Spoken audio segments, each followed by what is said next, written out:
Hello. We're live. We're live. We're doing the thing. We're are back with more Zur doing Scale. all the Zur Scale. This is exclusively a Zur Scale streaming channel. I mean, works for me. Getting it started and getting going. Alright, let's just hop into it. Yeah. For those of you aware, Wilds of Eldraine is coming out in like 2 weeks, 3 weeks, and we still have like 40 commanders that we or probably about 30 commanders that we need to go through to finish up Lord of the Rings. So we're finishing up that, including the bulk of the Simic commanders. Because oh god, are there Simic? There is some Simic in this. There's so much Simic.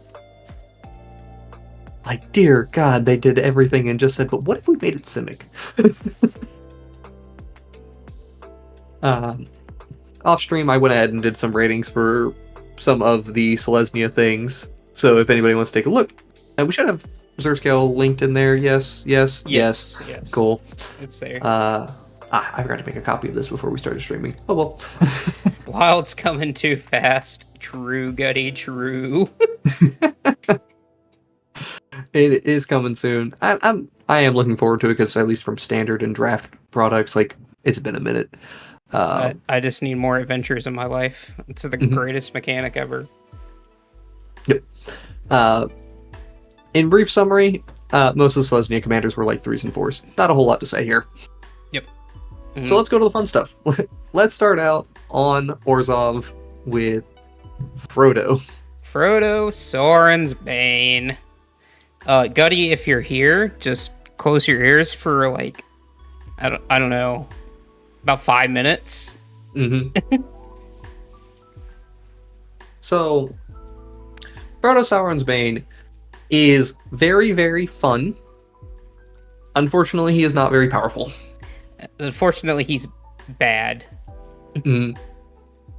I wouldn't go as far to say he's actively bad, but the amount of ring tempting stuff that you have to play in your deck to enable Frodo, he gets to being 2 power, which makes him close to unblockable a lot of the time. Like, it is not insignificant. There is a decent chance you will kill a player with Frodo's ability. The thing is, you kill one player with that. You kill one player, then make yourself public enemy number 1. Yeah, and the whole, like, Frodo dies, you replay him, now you gotta spend 8 mana to get up to the point where you now have your commander online again, which is... It's just not where it's at, Chief. Mm-hmm. Yeah, and also to the idea of playing, like, Conspiracy in your deck to try to change Frodo's type to being a scout so you can skip over paying 2 mana. Oh. I mean, what a play, but, like... Yeah, it's not where rough. we want to be at. I didn't realize until now, but this is another Lurrus companion deck, so that's pretty cool. Does not necessarily mean it's very good, though. So, the overall power level of this deck... Yeah, not great. 3? 3's feeling pretty good. I could almost give it a 4, because I do think you will kill people. You will kill... You'll kill one person, but I don't think you're... I don't think you kill 2 people, though. Yeah, the consistency in being able to kill 2 or 3 people, because you really need to try to kill 3 players. Yeah. And you're kind of all in on your commander, but you do at least get to play 9 Nazgul and, load up on that synergy as a way of trying to finish the game. It's not a great synergy to play, though. Yeah, it's just not where we want to be at, so... Yeah, you got to play a lot of mediocre cards to make it work. I'm leaning more on the 3. I think 3's fine. And of course, Chad, whenever we are working on Zur Scale, feel free to tell us if you think we're wrong about something, if we think we missed a synergy or thing that needs to be considered. We absolutely welcome input because more than just 2 people's ideas of a whole list is very, very helpful. So, yeah, please provide that. Support is low. It's like a 6 because it's just the ring tempting stuff is not there. Flexibility is pretty low as well. Yeah, you have to play like all the ring tempting cards, or most of the ring tempting cards, which conveniently, though, is like 20 cards. So you don't actually have to play that many cards, which gives you some flexibility, but the rest of the deck's going to be things that make your commander unblockable, things that protect your commander, and mana and removal, so that Frodo can get in there. Unfortunately, It's fine. Unfortunately for just Frodo in general, the ring tempting stuff gets a lot better when you get to play 4 ofs. Yes. But on a more positive note, though, hey Robo, hope your breakfast is going well. So let's talk about Lotho here, though. Oh, Lotho. Commander 99 All-Star here. Yeah, absolute all-star in the 99. Like, you're getting treasures left and right with this thing pretty easily. The thing is, it's good as a commander? Like, I don't think it is. Like, do we have enough support in black-white for treasures? Like, obviously you get Smothering Tithe and you get Revel in Riches, right, as your alternate win con. And you also can play Pitiless Plunder for a sack version of the deck. But what else we get here? We just don't get enough to build around, honestly. Which is, Yeah. I guess we can build it around life loss or treasures, but there's just nothing, man. Because you're so Right. dependent on players double spelling, which happens a lot in Commander, but Could just play Lurrus. Absolutely true. Could also play as another deck with Lurrus Companion, which is cool. Does this get better if we do specifically Lurrus Companion? Honestly, probably. You do lose out your 2 main win cons, but like... Cameron states in the chat that it's shit as a commander and good as a piece in the deck. You know what? I agree with that. Now, I am seeing here that a lot of the builds of the deck are like black-white taxes. Sure. Like, so does that change the rating now because they're actually telling us to play good cards? Probably not. Not a ton. Still not terrible. Although it does just let you play some big spells. But only like 2. It only really enables a few. Yeah, but Lotho also gets worse the weaker your opponent's decks get. That's also true. When your opponents aren't double spelling particularly often, you don't play against a teamer pile. And even if the other thing is like teamer, like storm style decks can also just sit there and go like, okay. Cool. Neat. Yeah, it is just a monologue tax in the command zone. Monologue tax is a pretty subpar card. Yeah, so Feels like a 3 to me. Feels 2-3, that range for me. Is it as low as a 2? If people weren't playing taxes, it would be. Absolutely. That's certainly true. If it was just Lotho on its own. It's not, it's not like there's very little build around. That's the hard part here. Right? Because the only thing it's telling us is taxes and treasures. Those are the only 2 things that it's telling us to build around. Yep. Man, that's rough. I think I just call it a 3 because I want to give it the benefit of the doubt. I think this spell, just being able to get rid of the reduce the restriction of mana on black-white is a little bit unique, and that's potentially some power there that I'm not thinking of. Because even if you just get to play like Lotho on turn 2, turn 3, you play a Smothering Tithe ahead of time, that's pretty decent. I'm going to put 3. If anybody has a difference of opinion on that, please let me know. The support is the problem. Yeah. We just don't have the support. We really don't have the support. Now it is a flexible deck. I'll give it that. Because you could just play spells. You could this could also just be like a just dedicated play ramp Lurrus. deck. You could also just play Lurrus, and boy, do I like Lurrus. I don't even think we have Lurrus. We have Lurrus as an 8. Yeah, Lurrus is good. Maybe 8 might be a little high for Lurrus, but 7, I like Lurrus. 7, 8 seems good. Yeah, just ramp in the night as a commander. It's a little rough. The All right, Mardu Jam Jason. decks, yeah, those are good decks. All right, Jason. It's time to talk about the Izzet commanders. that are left. Okay. I went ahead and raided one of them yesterday because it was Denethor, and I didn't want to have to deal with that. That's completely fair. For anyone wondering, Denethor, the one that's 2 mana ETB, scry 2, and you can pay 4 mana, tap, sacrifice it to bolt something and become the Monarch. It's a 1. It's terrible. Do not play this as your commander. Like, if you wanted to even just play Is It Monarch, you could just play any control commander, and this is better. Or any draw cards commander, and it's better. Why is it not letting me zoom in? That's weird. Is the link not working for some reason? It's working for me. It's weird. Oh, well. Zoom 150%. There we go. Excellent. All right. Let's talk about Bilbo. Somewhat okay commanders. Bilbo's actually not terrible. He does just say make a treasure token. So Pretty much every turn. So here's the thing I like about Bilbo. Enters or leaves, the ring tempts you. Oh, you can just flicker him and get to... Flicker. Yes. That is specifically the reason why I think Bilbo's not terrible. Yeah, you just flicker him and get to tier 4, like, within a turn cycle. That seems pretty good.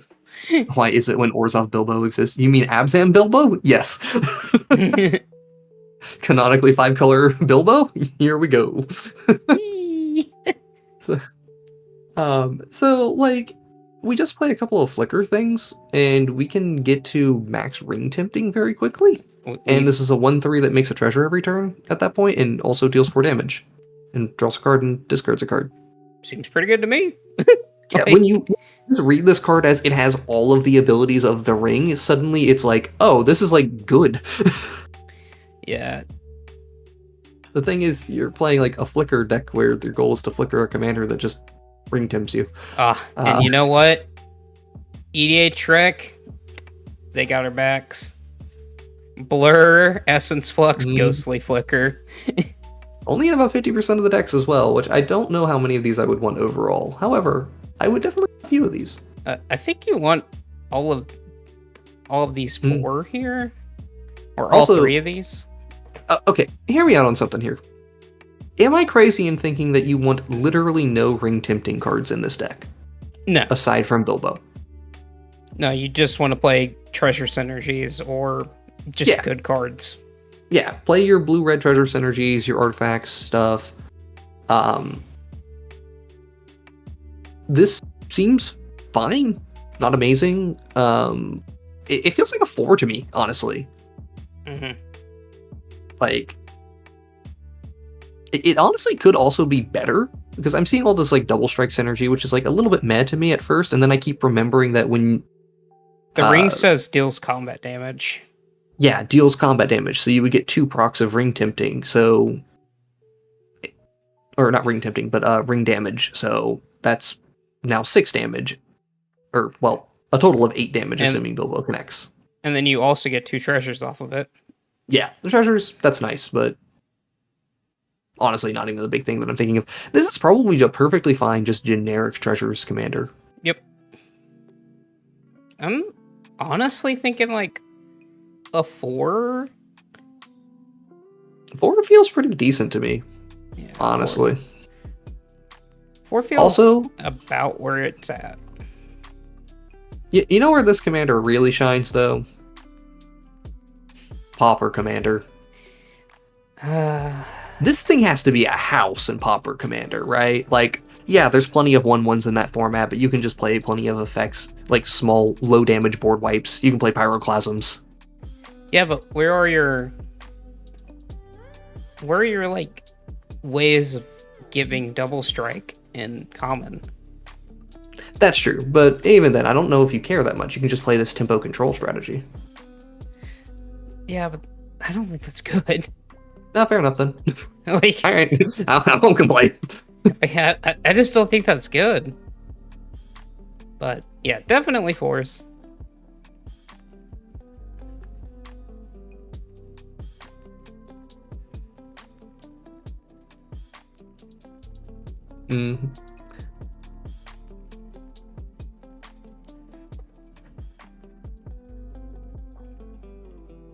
There we go. I have notes. They have, well,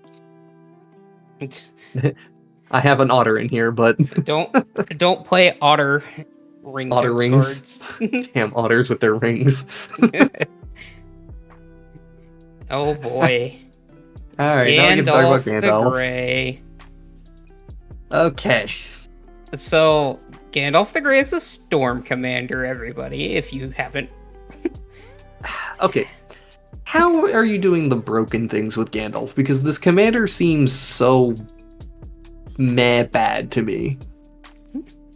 Right? Like, this is kind of like a big mana instant sorcery deck to me, as opposed to, like a storm commander. Yeah, but you only pick one that hasn't been chosen. So once you get to your 4th spell, Gandalf is on top of your deck. Yeah. So you're trying to play like 2. Yes, Cameron. Yep. When Then reset Gandalf. Okay. Displacer Kitten. Ghostly Displacer Kitten Flickers. Yeah. Well, Ghostly Flicker, like, you're only going to cast 1 or 2 times, unless you have the loops that you play in Pauper with it going. I think you're playing the loops in this deck. Oh, I have to imagine you are. Yeah. That said, like, okay, how good is this at a 5-mana commander? It's playing all the flicker effects just to reset its commander, so it doesn't... It's playing such bad instants and sorceries for a storm deck. Also, Harmonic Prodigy here is funny, but also It's okay. Harmonic Prodigy here is okay. That's the best you're getting from me.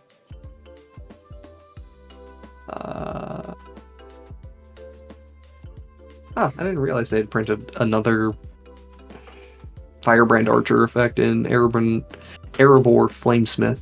Yep. That's cool. Anyway, so kind of big spelly, kind of not big spelly, wants a little bit up the chain, doesn't want to go all the way up the chain. It's a little bit weird how...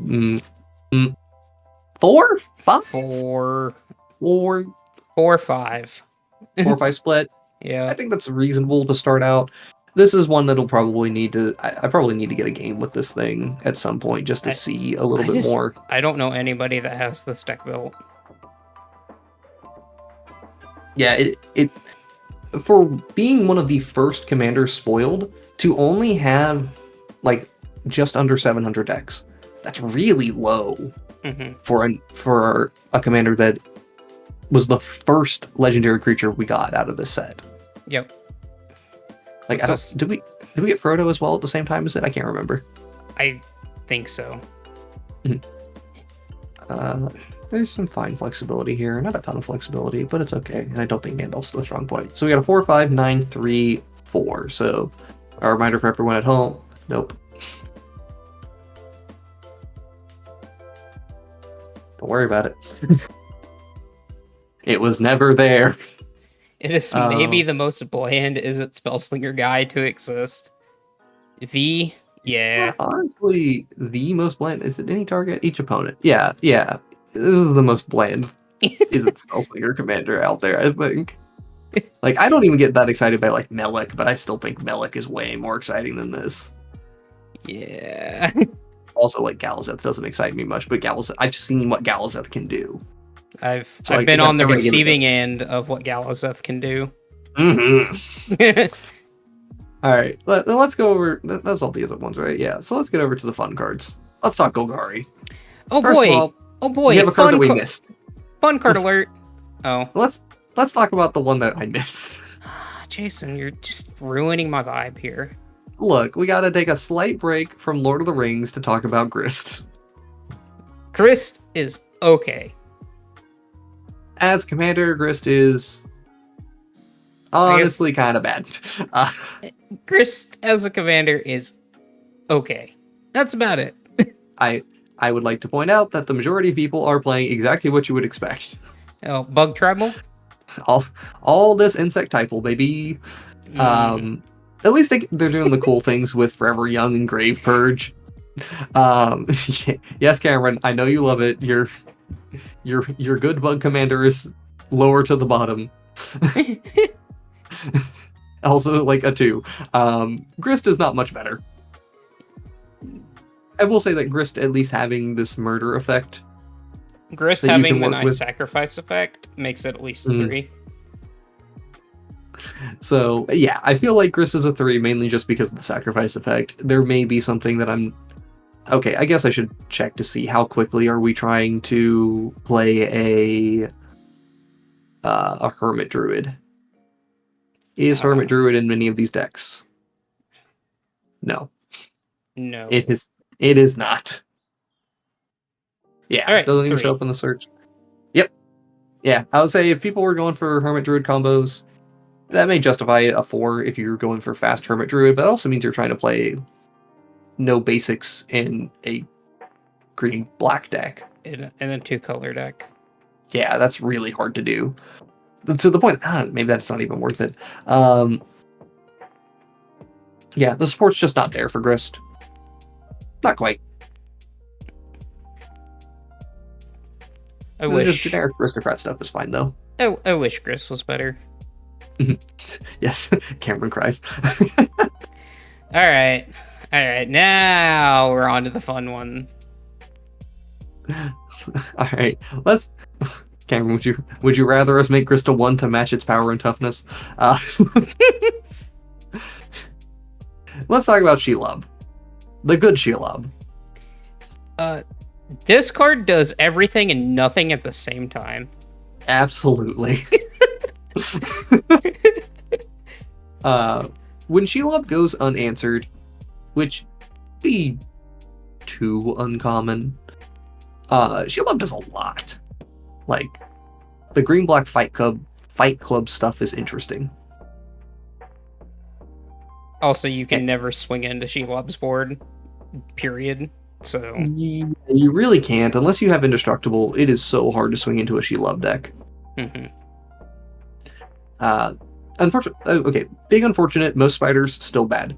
Shelob makes them significantly better.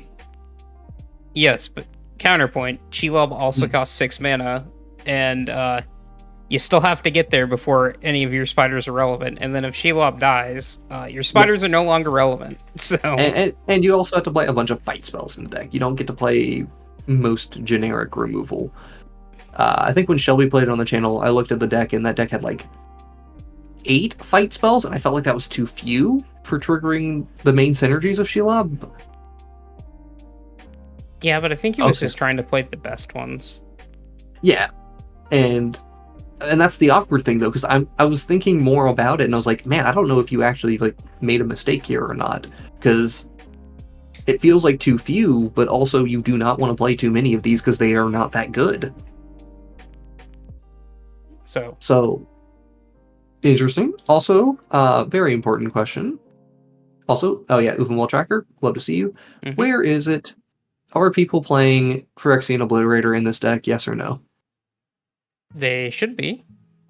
I really hope they are, because Phyrexian Obliterator in this deck, look, we're all allowed a few non-spiders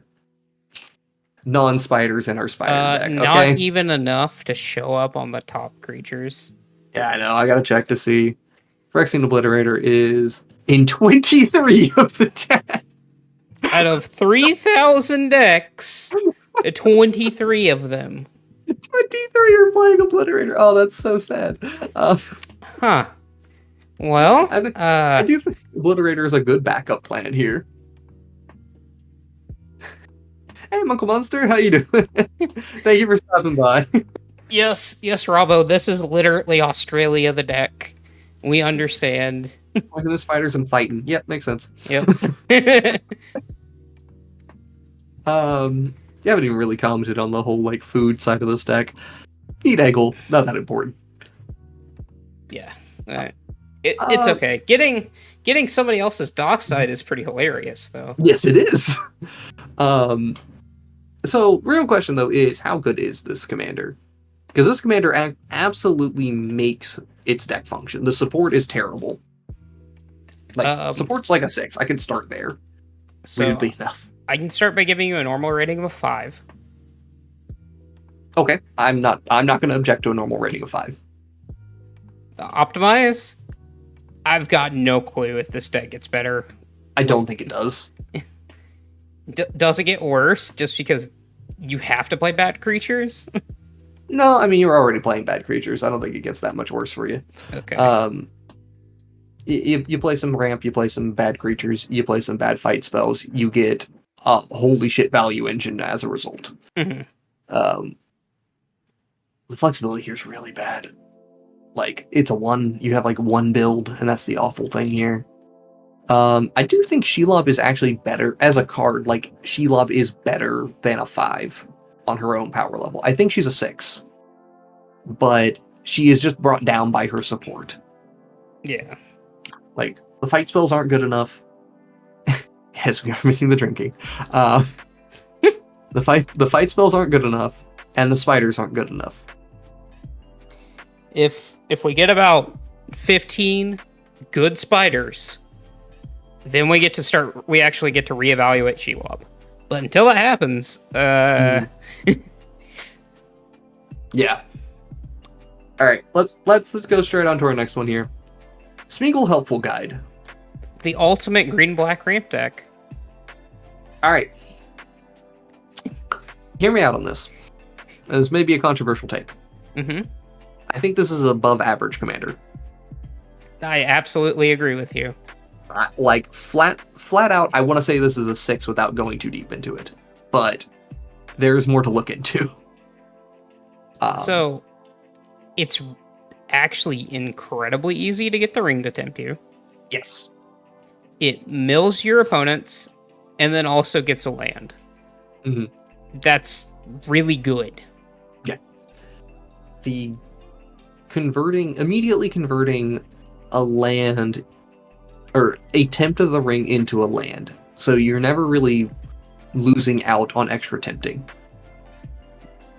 That can be a little bit controversial because Smeagol is one of those commanders that dirtles around and doesn't do much, is the thing. Mm-hmm. Right? The actual winning the game part of this is the hard part. That being said, you just play a whole bunch of big mana cards. Yeah, you play some top end. This is the bridge for lands and aristocrats, which is not traditionally a synergy that goes well together.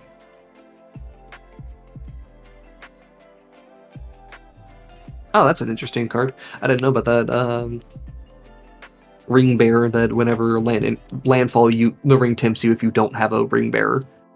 So if you select something, if you select something other than Smeagol as your Ring Bearer, sacrifice it.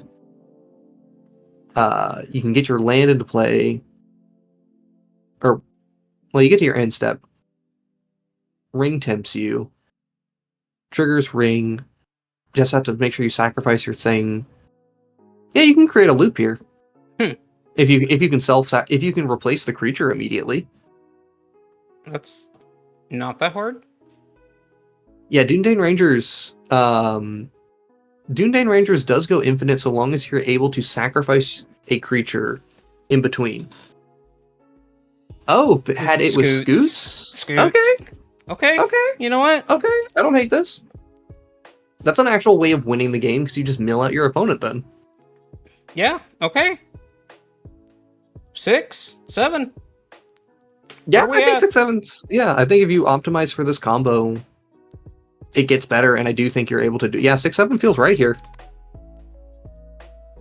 Some of the ring tempting stuff is still not the strongest support, so I'm going to take off a point there.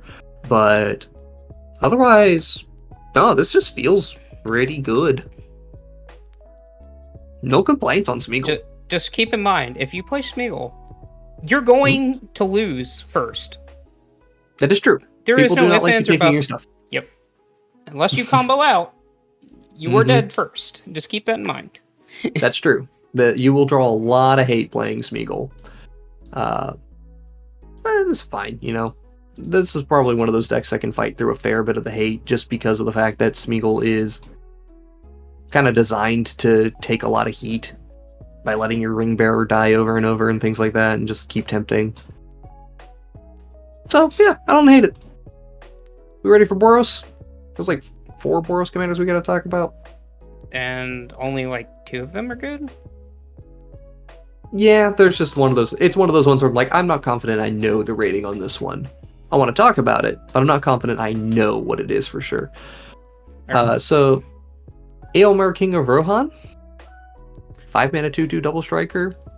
Not a great start, but gets a counter on it for each other creature you control. Thalia's a lieutenant when he enters. Yeah. Well, yeah, himself. It's kind of weird. He counts all the other things and gets himself bigger, and then somebody becomes the monarch, and he deals his damage to any target, or damage equal to his power to any target. So you target yourself and then target somebody else?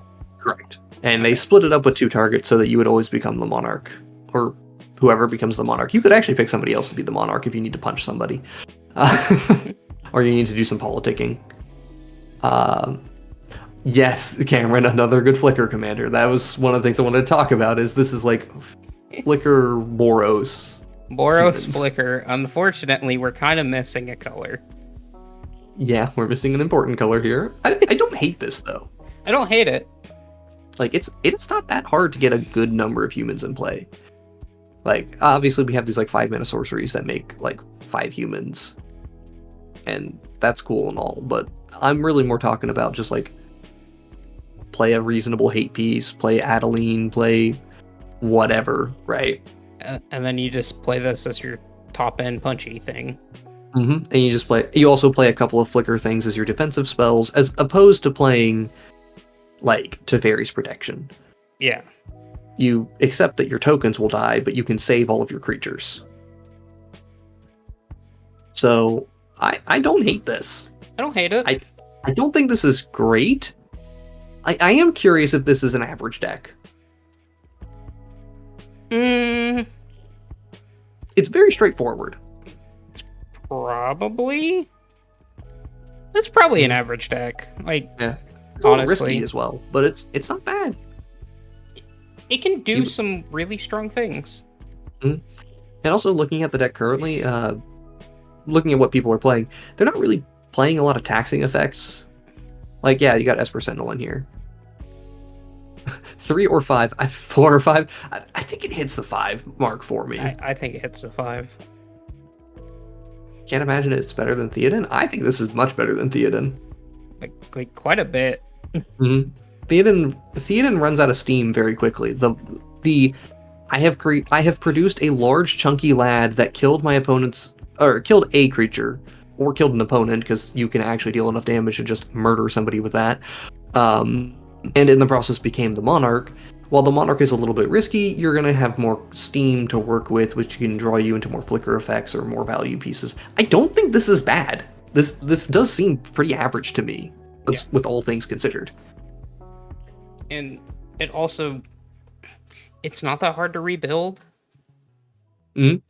So, because you're Boros, it's really easy to rebuild in humans with Boros. So, yeah, not too bad. I think for me the bigger selling point is rebuilding with Aomer also just means becoming the monarch again. Yes, if this didn't have the burn ETB, it would be bad. So yeah, I agree with that. I think the burn ETB is really what makes Aomer work, because like this thing being a 5/5 will be very, very common, right? Mm-hmm. This thing being a 7/7 will be pretty common. So that's just good. That's efficient. This almost makes me want to say above average, but I think I'm going to be conservative on that and say 5. No, you're still playing Boros. Yeah, that's the issue. You're still playing Boros. And you are playing humans, but does this get better? Can we optimize to a 6? No, I don't think we can. Okay. Because our opponent's decks get so much better than ours. Do we have a 10 on support? You play humans. You play Flicker. Yeah, I think we get there. Maybe a 9 because of the Flicker spells not being the best, but still good. Flexibility, not great. About a 2 on that. All right. Eowyn, Fearless Knight. The boring Eowyn. You're not wrong. Okay, so 4 mana haste, ETB, exile target creature and opponent controls with greater power. Legendary creatures you control gain protection from each of those creatures' colors until end of turn. That is interesting. So we exile the opponent's Atraxa. And gain protection from a lot of things. Mm-hmm. But it's only until end of turn is my issue. So Ewa needs to come down, and your board already needs to be set up. That is the... Yeah. It wants it to be set up. And so unlike Aomer, who comes down, is a big threat, and he's killed a creature, he's given you the Monarch, he's an easy kill engine on his own. Yes, more flicker. Eowyn really wants you to be flickering more consistently, because her effect is not that good. And a lot of the repeating flicker effects are on the end step. Yep. So that's not really getting through the point. Also, it's only for legendary creatures, which is a big concern, because yeah, there's a lot of decent legendary creatures, but honestly, there are not that many great legendary creatures. There's not enough legendary creatures in Boros that I want to play in this deck. We'll say, I do like seeing Nahiri's Resolve in this deck. I actually think if you can do the 1-2 punch of Eowyn into Nahiri's Resolve, you're in a pretty good spot. But good luck. Yeah, good luck. I'm gonna Ephemerate, Cloud Shift, Slip on the Ring. I don't want to flicker my legendary creatures that much. And yeah. This is a little... we didn't even mention the writer text of the thing has to have greater power. So it has to have 4 power or higher. Oh, okay, yeah, no. Yeah. Bad. Hey, Nez9. Thanks for joining. Glad you're enjoying the content. Yeah, the 4 power or higher restriction was also something... I played with this thing in Limited. Limited. It was interesting.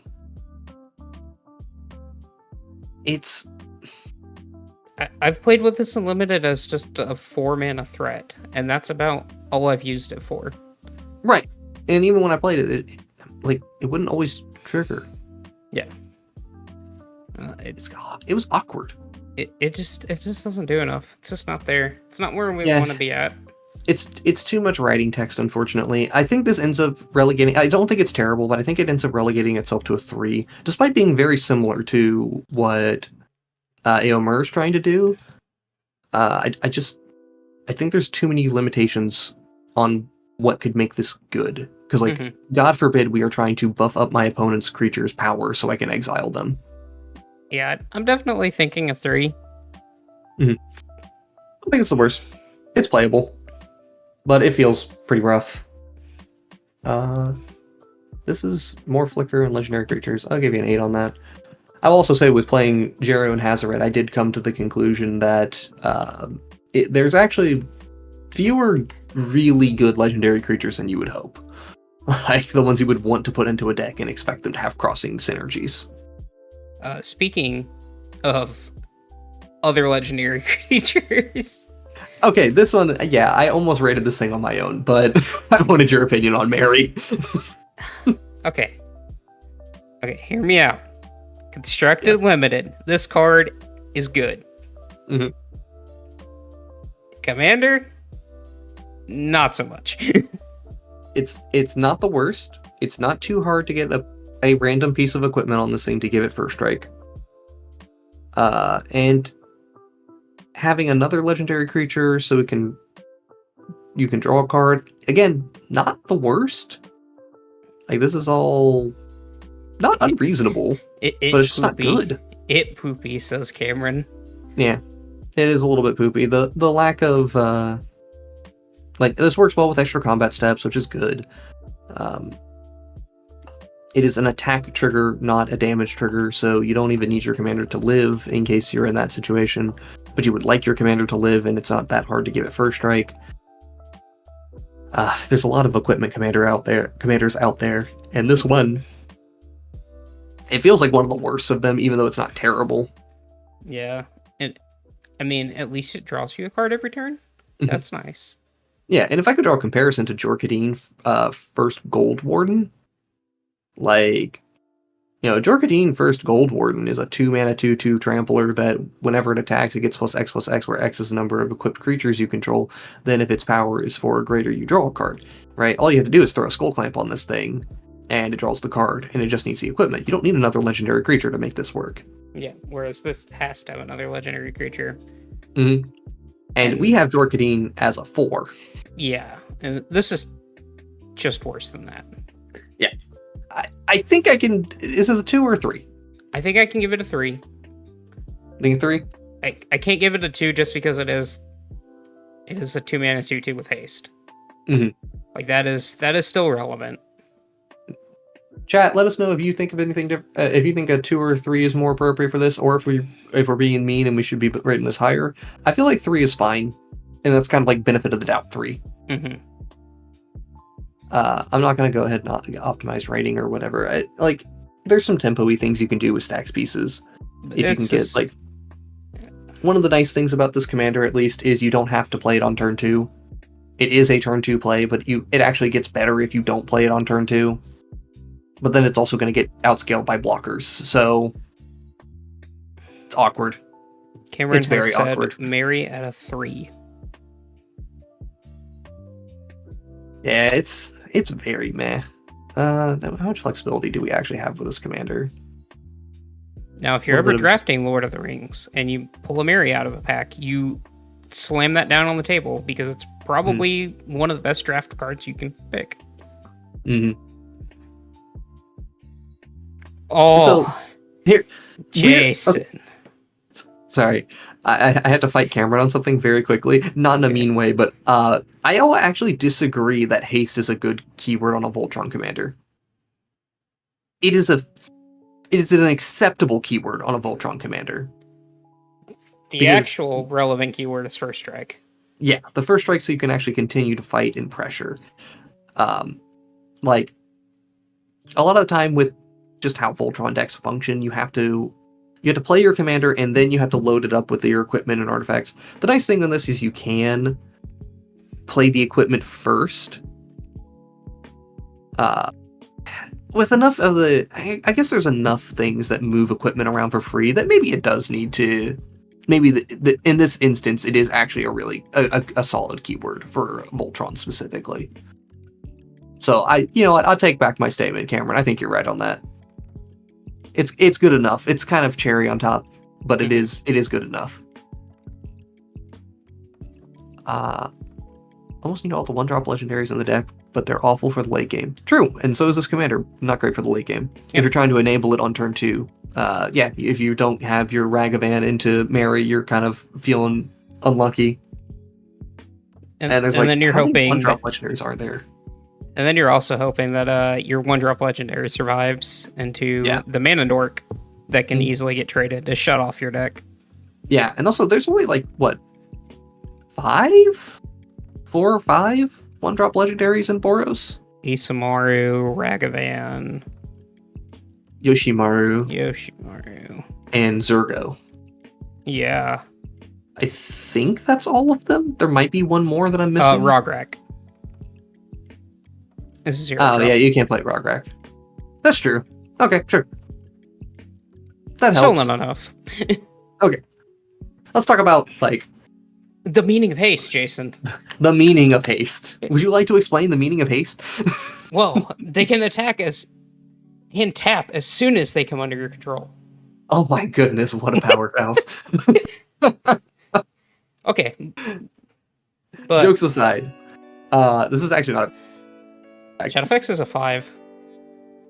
It is an average deck. Maybe. Yeah, Shadowfax is cool. Oh yeah, Scrawl's a 1-drop. That's nice. I forgot about Scrawl entirely. Shadowfax. I love this commander. I'm not 100% sure it's a 5. I did watch a little bit of some Gladiator and Historic Brawl gameplay of Shadowfax before this, and as Cameron's brought up, putting in the OG Elish Norn just by increasing Shadowfax's power by 1 is really, really good. Yeah. That is so backbreakingly good. And there's plenty of good 3-power things to put into play. And then you're also playing Mother of Machines just because, Yeah. wow, it puts stuff into play. Mm-hmm. Yeah. Also, it doesn't have the claws of Ilharg. Mm-hmm. Correct. This is a situation where haste is a great keyword to have in your thing. It is quite good. I don't know if it ends up being average, though, just because of the power restriction ends up not scaling as late as I would like. Because if we're waiting until we have 5 mana to do our thing in Boros, that's a little awkward. That said, there's a lot of good cards. Jason, also, that's a lot of horses in this deck. Jason and chat, I would like to point you to my live brew of Shadowfax that we had a couple weeks or months ago. I can't remember. That is why Shadowfax is a 5. True. I will point out, and this is relevant, that unfortunately a lot of people are just playing this as horse typal. Okay, so we can give it a 2 on normal and a 5 on the optimized to call it good. Gunny was there. Yes, stars indicate the power and toughness in all zones, so you cannot put like Sarah Avatar into play off of this. Mm-hmm. You would need something that is a base 0/0 with an ability to give itself +2/2, for example. Like those you could cheat into play. Which I don't know. There's probably a decent number of things that just come into play with counters, like Workhorse. It is also incredibly easy to buff Shadowfax's power. Mm-hmm. It is stupidly easy to buff this thing's power. So yeah, buffing it by 1 is very, very easy. And the stuff that comes in at 5 is backbreaking. So yeah, restricting yourself to 3 power, it's not that bad. You can play stuff like Vexilus Praetor and, you know, having your commander have protection from everything. Yeah, that's... is this a 5, chat? I was feeling more of the 4. This might be a 5. Just like... well, okay, obviously we have to take off a point because of horse typal. Yeah, we have to give it a 4 for base. But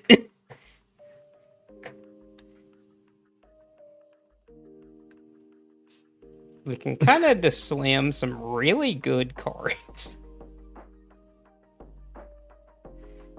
Gutty likes it at 5. Cameron likes it at 5. They know what's up. Yeah. Also, if we have a Morog, we just kind of go ham. All right, 4/5 split. 4/5 split. Cool. Support. 8. Okay, I had to. 8 I was or gonna 9. say 8. Yeah, I was gonna say 9, and then I was like, but horses, so 8. Yeah. And in terms of flexibility, this is actually not like terribly inflexible. It's like a 4 in terms of its flexibility. You just play all the good creature cards. I will also give that Shadowfax's power itself makes it a 5. Its support is dragging it down a little bit here in a weird way. Does just slam a Godo for free. That's true. It does just get you a Godo, huh? And that's nice to know. Host, which you're already going to play in the deck anyways. So okay. And I was also noticing that you can, since you can cheat in Workhorse, which I imagine is a horse, but I'm not sure. That gives you mana that you could spend towards an activated ability as well if you want to optimize. Actually, this might be a 6 optimized. I like it, Jason talking himself into Shadowfax here. So I like Shadowfax a lot. We already knew chat. We already knew it. I like, but I don't know. Gutty brings up a really good point about Godo interactions here. You won't get Godo's like attack trigger right away, but it does like. No, I have to imagine that there is actually some pretty decent combos that you can work out by just. You can protect your combos by using Shadowfax as the means of getting them into play. Yep. This gives you both Kiki Jiki and Zealous Conscripts, although that's awkward because they come into play tapped and attacking. But Yeah, no, I think this is fine. I think that's fine. 6. All right. Six optimized. Are we ready to spend the bulk of our episode on Simic?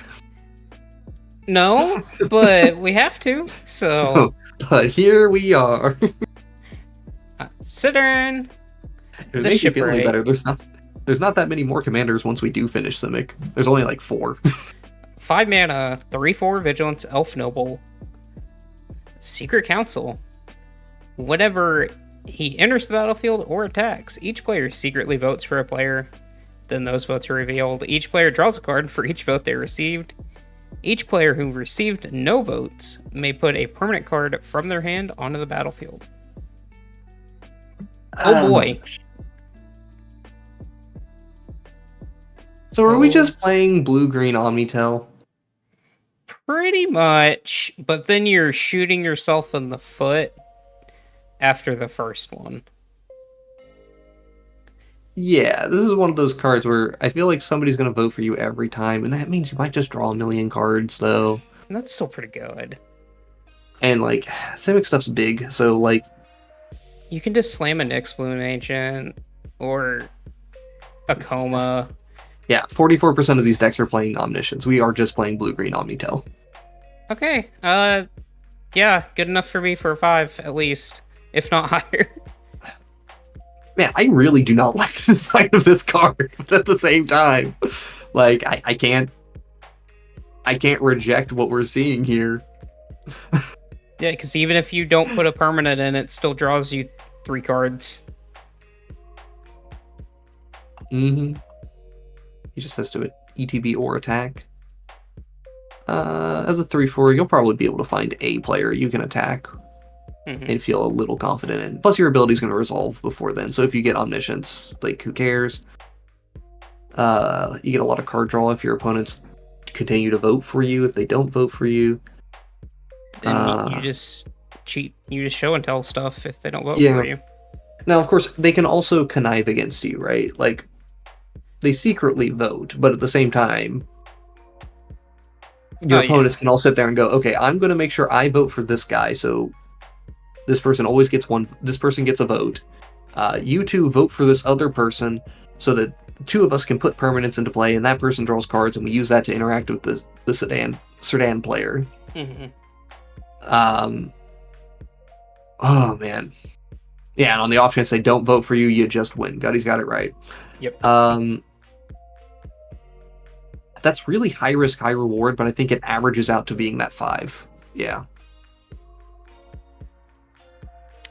That's rough. That's so tough. It's pretty rough, but I think it's just, and let's be honest here, Commander players are greedy. Absolutely. So you're drawing 3 cards every time. Period. And then 2 people are putting in permanents. Yeah, you're always drawing 3. I mean, you also get to vote, so you can vote for yourself, and your opponent doesn't know if you're ready to put something into play. You could be drawing 4. Yeah, if they're that concerned, they'll all vote for you. Commander players might get greedy. Yeah. The table agrees to just turn him into a Howling Mine. That's interesting, but... Oh, Precon fights? Yeah, Precons are definitely going to have a different opinion compared to, like, a constructed build of this. Yeah. I am actually genuinely scared of this commander and what it can do. Yeah.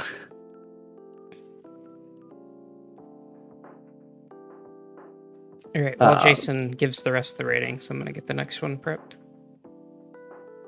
It lacks a little on tutors. That is all I have, really. I'm already depressed looking at this card. Oh, Elro? Yeah. Which one's this one? That's a lot of text. This is the block of text that centers around doing scry cards. Okay. Sure, so 4 mana 4/4, we have a great baseline. Whenever you scry, put a 1 counter on up to each of X target creatures. Okay. Where X is the number of cards that you scried.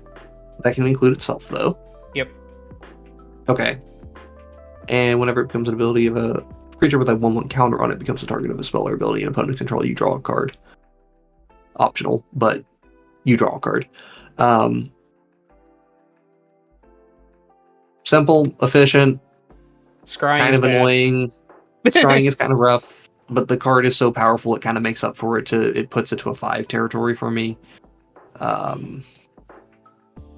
Yeah. I don't love it. I hate that this gets to be a 5, you know, but It may need to be a is. 4 because the consistency on scrying is always hard.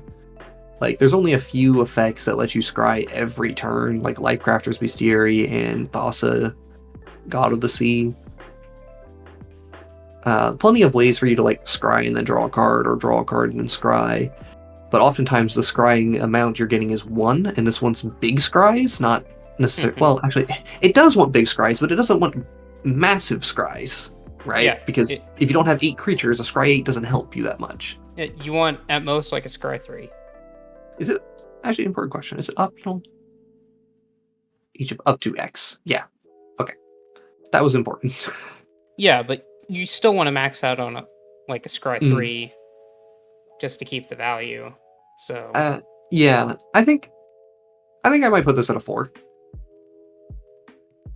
Actually, like the baseline's really good, the targeting part of it. Yeah. So yeah, mono blue Elrond works well here. Yeah, there's a lot of new blue scrying support that happened. A lot of your creatures are going to end up being green creatures, but that's fine. we're always fine to slam green creatures. Mm-hmm.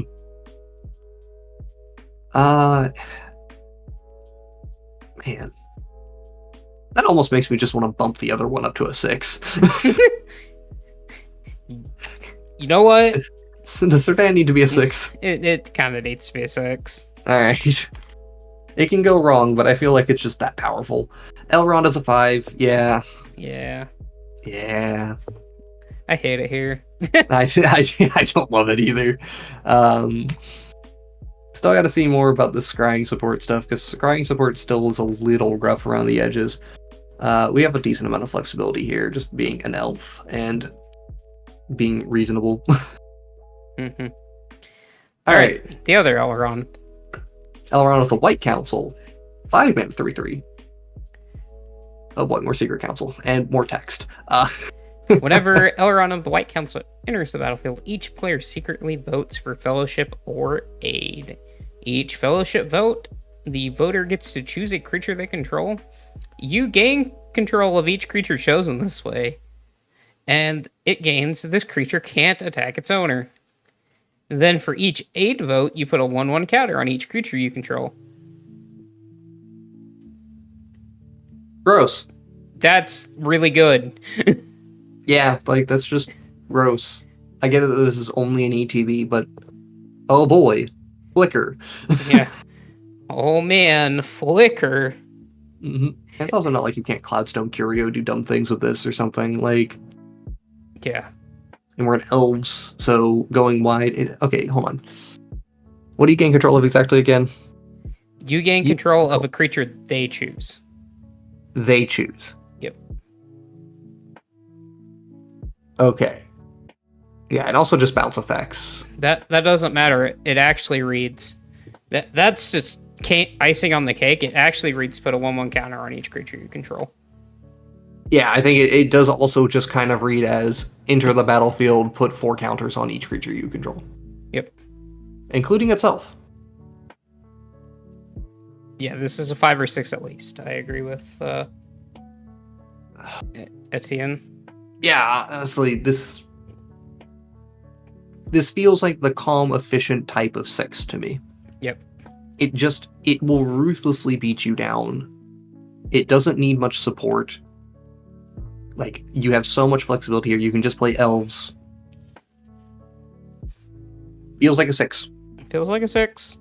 Looks like a 6. Feels like a 6. It's probably a 6. It's also, like, really flexible, too. Yeah. You can just play any blue-green card, and it probably works. Yeah, I almost want to give this a 7, but I need to play against this one. Yeah. Because I've only played against this Elrond against in the pre-con games. Oh, No, Kelvin's elf deck, I believe, has this one in it. Which that deck just like Kelvin's elf deck has just kind of like jammed every Simic elf card in existence into a deck, and it just functions. So 6 or 7. Yeah, right. Like it feels like maybe a 7, honestly. Chat, I think I'm going to start looking at the next commander, but let us know if you think this is a 6 or 7. I actually can feel a pretty good argument for 7, but I feel like 6 is safer.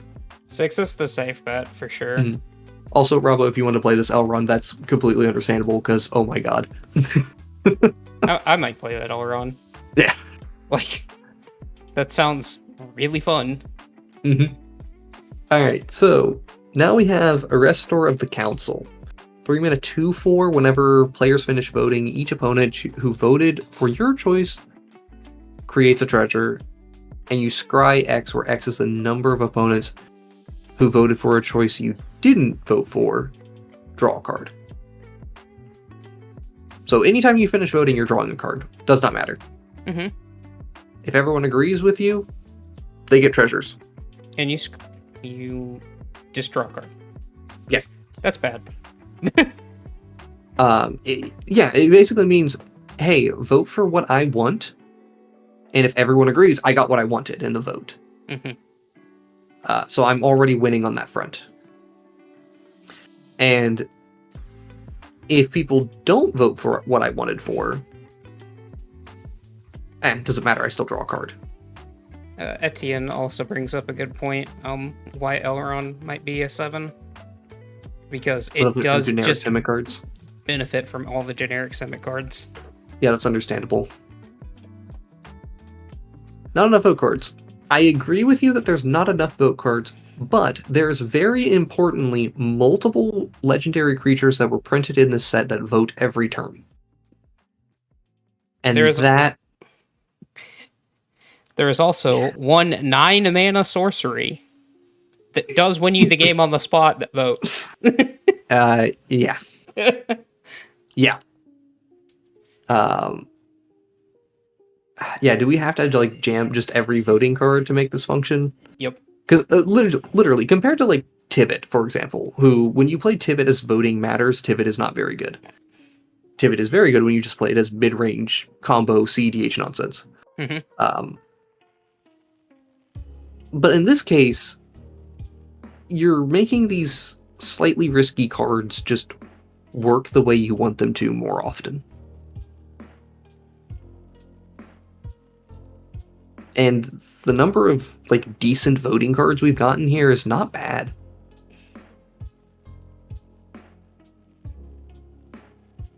I don't think this is a 1 or a 2. It still feels like a 2. It does not feel like a 2 to me. It feels like a 3 or 4 to me. Because like I'm looking at the voting cards that are available to you now, and the new ones are like genuinely make this so much better, right? It is not a 4 though. I agree. I can accept that. It just not being a 4, because a lot of the voting cards are still not great, right? You still have to vote. Your opponents still probably end up benefiting off of stuff. Yeah. I mean, you are giving your opponent treasures, but I honestly do not value... Like, obviously, giving your opponent a mana is not great, but at the same time, I don't hate them getting a mana. Oh, I wasn't talking about that. Mm-hmm. I was talking about the voting giving them benefits more than anything. Yeah. Also, the number of secret votes that have been going on here really improves things a lot. Because even if they talk, they can still decide on something different in the end. I'm going to give this a 3. I think 3 is fine here. This is probably the worst of the Simic commanders we're going to talk about. There's other ones that are worse, but the voting stuff is rough. The flexibility is really bad. And that's about all we have on that. Yep. All right. Are we on to a good Galadriel yet? Both of them are good, Jason. What are you talking about? Oh, there's some good, there's some bad.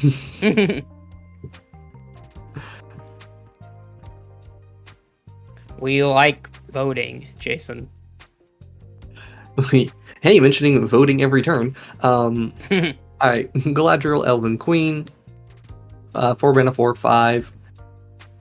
At the beginning of combat on your turn, if another elf entered the battlefield under your control this turn, starting with you, each player votes for Dominion or Guidance. If Dominion gets more votes, the ring tempts you, then you put a 1/1 counter on your ring bearer. If Guidance gets you more votes, or is tied for the most votes, draw a card.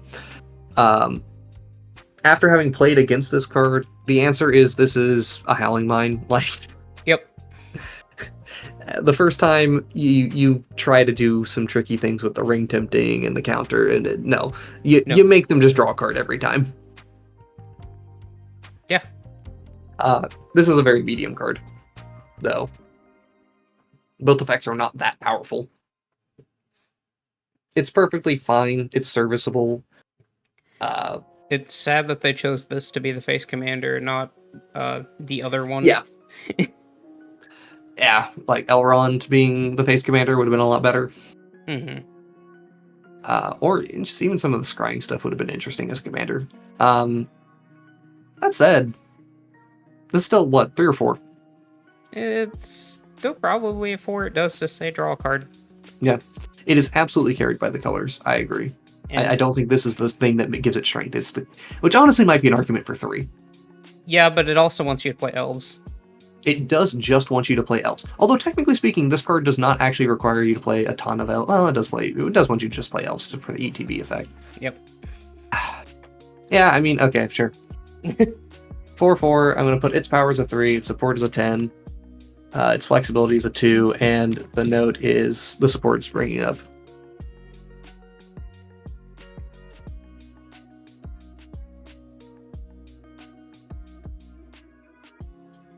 Yeah, she's sadly not the strong part. Yep. But Elf Ball is still Elf Ball. Yep. So with that... Hey, we get to talk about the good Galadriel. Oh, we get to talk about the best one. This is probably my favorite Simic commander out of the whole set. Yeah. Alright, Galadriel of Lothlorien. 3 mana for a 3/3 Elf Noble. Whenever the ring tempts you, if you choose a creature other than Galadriel of Lothlorien as your ring bearer, scry 3.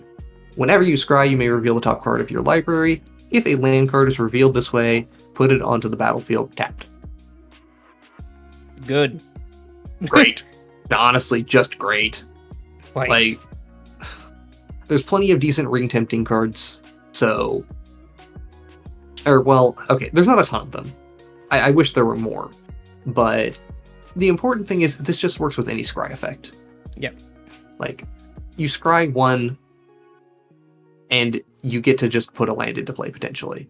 And you're just 7. playing generic landfall. Yeah, you can just play generic landfall with a whole bunch of scrying. This goes insane with... there's a very specific combo or something you can do to stack a whole lot of lands on top of your deck, and you play Retreat to Coral Helm. And you just play every land in your deck. Yeah, you just get every land in your deck into play. Like, it's very good. This is one of those decks that I would be tempted to play, like 40 to 45 lands in. Yeah. just to go crazy with the lands. Mono blue Elrond is the champion of this deck. Why? Just because a creature enters the battlefield, you scry 1? Yeah, no, that sounds good enough for me. Sure, okay. Get a Scoot Swarm involved in the mix, yeah, that goes crazy. It does feel like we are still doing the dirtily Simic thing, and we're not winning the game particularly well, but with the amount of scrying we're doing just towards action... It still probably just kind of gets there. Yeah, the ring tempting side of things is nice. Not the most powerful, unfortunately, but yeah, the scry 3, anytime you just do that, that's neat. Is this a 7 baseline? It's super close. It feels a little more like a 6 to me, but also I can 3 certainly see mana. 7. It's 3 mana. So good. So good. You can play this thing on turn 2 so consistently with all your elves. Yeah. The more I talk about it, the more I keep talking myself into a 7. Alright, 7 sounds good to me. Like, Not on support. it just kind of works. It just works. Flexibility's pretty good, about a 4 on the flexibility, and 7 on the baseline power. When you scry chain, scry 1 into scry 3, so you start digging through your deck really fast. Yeah. Yeah. Scry trains are going to go crazy with Galadriel Lothlorien. That's the thing that, like, that's what's really appealing of this commander, being able to do stuff like that. You're just going to dig through your deck, find good stuff, and one of the nice things is you get to rethink how you look at your scries as well. Because it used to be, if you saw a land, you just put it to the bottom of your deck. Like, if you scry 2, you see a land, and you see a card you want, you or the land to the bottom. Now you put the land on top, get the land in addition to the card you were going to put on top anyway. That's just neat. I just think that's neat. Alright. Gandalf, Simic Bullshitter. Wow. You know? It says Westward Voyager here, Jason. Simic Bullshitter. Just... why did we need a Simic Gandalf? Just an important question here. I don't know. We have so many Gandalfs. Why do we need one that's Simic? To actually rate this card properly, so I heard you wanted more restricted Rashmi. Because you have to play all of the top deck manipulation that you would play in Rashmi. Mm-hmm.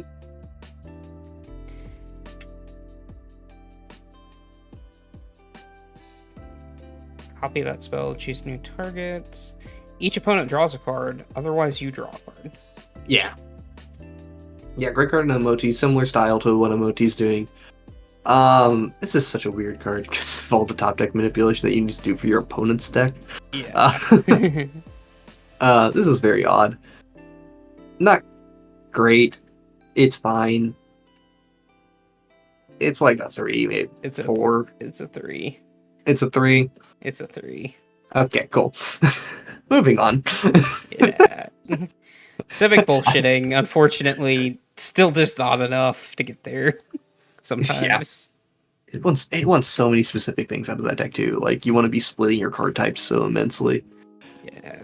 Very weird. Alright. Radagast. Wizard of Wilds. No, the 3, 4?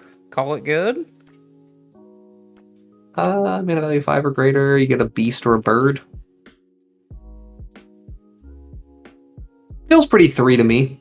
There may be a storm chain that I'm missing here to make this like really good that you're making these creatures, but this just feels like it also says 5 mana value, which is like that's still hard to storm chain. Yeah, it's really hard to do it that way. Also, I see that we have a total of 13 Karuga companions. I salute you. Yeah, this is just kind of beasts and birds and ramp. And we just tacked an additional creature onto every beast in our deck. Eh. 3.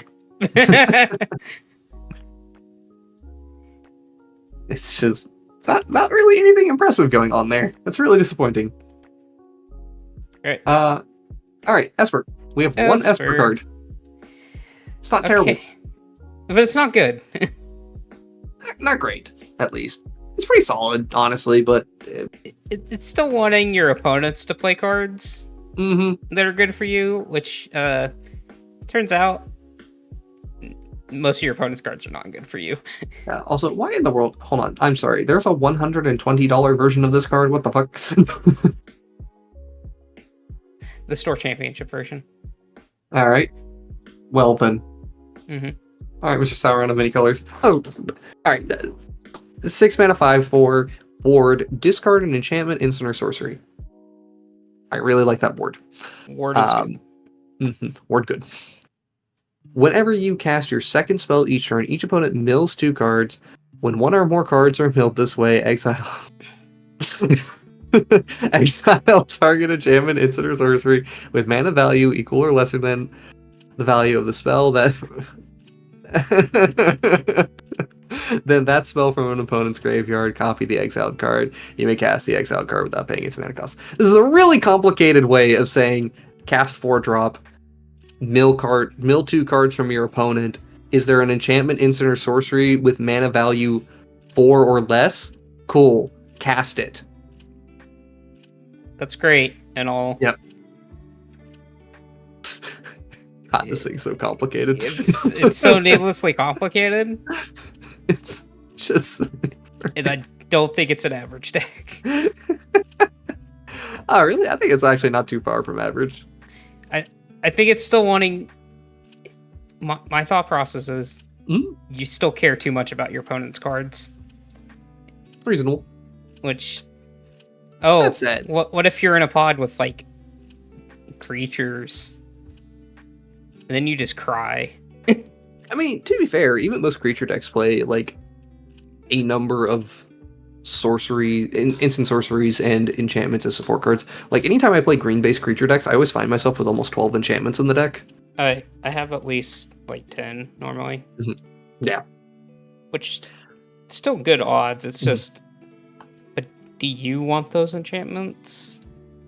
Necessarily? Even though, yeah, you're stopping your opponent from having them, but... You don't necessarily want them half the time. Right, and that's the interesting thing about this commander is trying to figure out what you actually want out of your opponent's decks. Like, a lot of the builds of this are just like straight up mill, and then they're just, oh yeah, when I cast my second spell, I'll go ahead and take an extra thing for value.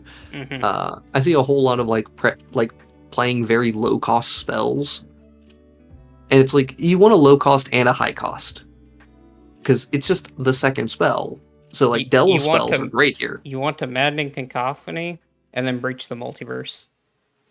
Yeah, you want to do, like, that 1-2 punch, which requires a lot of mana, or Dark Ritual into the big spell. Mm-hmm. So, like, your land untapping effects are also pretty good here. Smothering Tithe being a good enabler of the deck.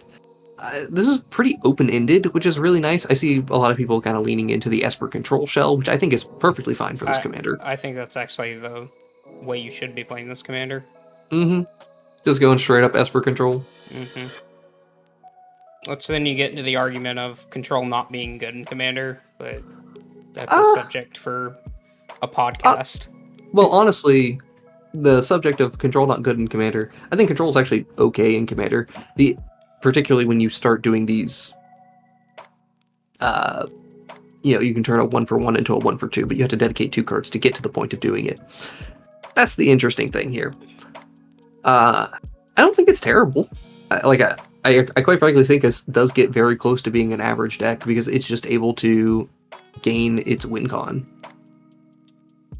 So what's the win con if it's Control? I think the win con is just outvaluing your opponent. Like, you will just steal good enough cards to win. Mm-hmm. But yeah, you are right that it is going to have a hard time actually winning the game, and that is probably the biggest demerit of this card. Because, like, Snapcaster is great and all, but, like, we need something good to win with. So yeah. what were you feeling? I was feeling a 4. I just don't think it's quite up to average. 4. Because it just has a lot of problems with how do you win without relying on your opponent's stuff, and this is. I think you need to have a clear goal in mind on how you win the game to be an average deck, but that's just me.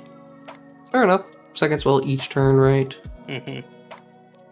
Doesn't have to be specifically your turn, but it's way harder to do on your opponent's turns. Two instances is not the easiest thing to do, and oftentimes you want to space out your instances if you have like 2 points of interaction. Mm-hmm. Okay, sure, that's fine. 4/4. Call it there. All right, Jason, I'm noticing a big, dumb voting sphinx that might actually need to go to a 10 on optimized. Sure. Carry on. Well, we people have now solved Tivit, and it's dumb. Yeah, the CEDH builds of Tivit. I should check to see, because just because time sieves in the deck does not mean that the deck is the CEDH version of it. However, yeah, seeing 60% of the decks listed as Displacer Kitten decks, but still 55% of the decks as just voting. So it's a little bit awkward on Tivit because you're still gonna run into more versions of Tivit that are playing voting matters as opposed to CEDH, but you are also going to run into almost 70% of them playing time sieve. So yes, Sidar Jabari is a 7, and it rightfully deserves its 7. Yeah, even Fair Tivit's good, which is why Fair Tivit is a 5. Like, and it should be made abundantly clear, the reason that Tivit is a 5 is because Tivit is a good card, not because you are putting good cards in your deck. Yep. So maybe bump it up to a 6 and bump up Tivit's individual power to a 7. I could maybe see. I'd actually go ahead and bump up the individual power to a 7. I would go ahead and do that. Like, say it's a 6 base. We've also gotten some new good voting cards, so. Sure, a 1 point adjustment on Tivit up to being a 6 baseline is perfectly fine by me. Just Tivit's hard to deal with.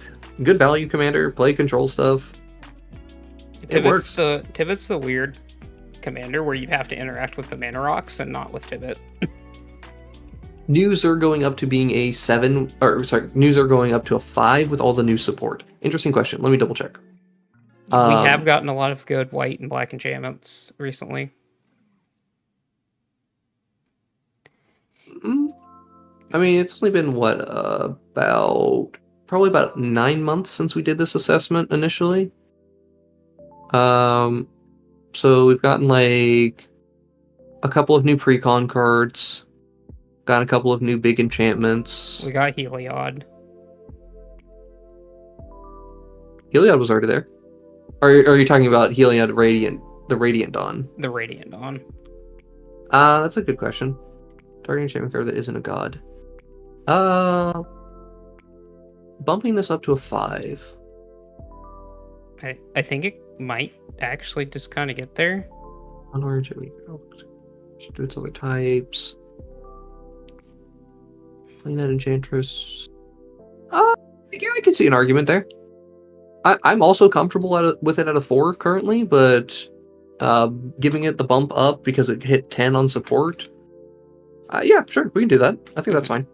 I'm not going to change its individual power, but also Boon of the Spirit Realm is arguably the second best card from that precon. Yeah, reasonable. Because it helps. Right, sure. It helps Enchantress actually win the game, which it kind of struggles to do. So okay. Yeah. All right. Yeah. I see that. Thank you for bringing that one up to us. I appreciate it. Also turns players against each other. Which one are we talking? Oh, Tivit. Yes, Tivit does that. Tivit does turns up against you. Yeah. Yeah. All right. Now, if I recall correctly, I think all that's left is 2 Abzan commanders. We have partners as well. Well, that was one I was referring to. We have 2 Abzan partners. So we have 3 Abzan commanders. You are correct. There are 2 Abzan partners. I forgot about Merry and Pippin. Yep. Okay. Let's talk Bilbo. I love this card art. I do appreciate Bilbo very much. So, life gain in Commander. Yes, specifically we want the Soul Sister style life gain here, because gaining 50 life is nice and all, but like, that's only 50 plus 1. Yeah, but then you don't die to your Aetherflux Reservoir, Jason. True. Have you considered giving your Aetherflux Reservoir lifelink? So, let's be real here. It has 1 line of text. It has exactly 1 line of text here. We're ignoring that last ability. It says whenever you gain life, you gain that much life plus 1. Yes. It doesn't have any other text. No, there is no other ability on this card. We do not have a big glaring activated ability that we could talk about. And realistically, yes, it's nice that it's there, but it's so rare that comes up. It's like 1 in every 30 games you'll actually get to do that. And even if you do get to do that, probably could have won the game well before then. I've actually been impressed by this deck when I've played against it. I think the new life gain support has actually been very good. Yeah. Like one of the cards up here is the Gaffer. Just instead if you gain 3 or more life, draw a card with all the food that you've been given. It's gotten very easy to just incrementally gain 3 life. And just put in significant numbers for life gain. Rock's Faith Mender, get out of here. I actually don't even think you're good. But yeah, like just veto as a casually I am going to kill you eventually card. Yep. Pretty decent. Obviously, Sanguine Bond, LSL Core, still good. Yeah. Kambal now gains you 3 life instead of 2. Mm-hmm. Yeah, I do think this is perfectly solid. I still think life gain as an archetype has now finally reached the point of being a near average archetype, as opposed to being a below average way of playing that had some busted commanders like Heliod. What is the Orzhov one that like exiles things once it gets big enough? Oh, Karlov? Karlov's Yeah. great. Karlov is actual fantastic. Played Linden, really strong, even though the commander didn't contribute at a time. Yeah, I mean, yeah, I've played against Linden as well. Linden is not very great. I think we have her on here as like a 3, I think. Something Let me double like check that. where. I'll actually double check that, because that's a good litmus test for where we should be thinking for this commander. 'Cause this is very Linden adjacent to me. Yeah, we have Linden as a 4. Which Linden honestly is what colors? She is mono white. She's triple white for a 3/3 with vigilance, and whenever she attacks, if I remember correctly, you gain 1 life for each creature you control. Whenever a white creature you control attacks, you gain 1 life. So a lot of instances of life gain. Yep. That's the big thing on Linden. So yeah, I think Linden's actually pretty solid because it's all singular instances of life gain. If it was like 1 big chunk of life gain, it actually wouldn't be that good. That said, yeah, Bilbo honestly doesn't contribute that much. The colors are the important thing. Mm-hmm.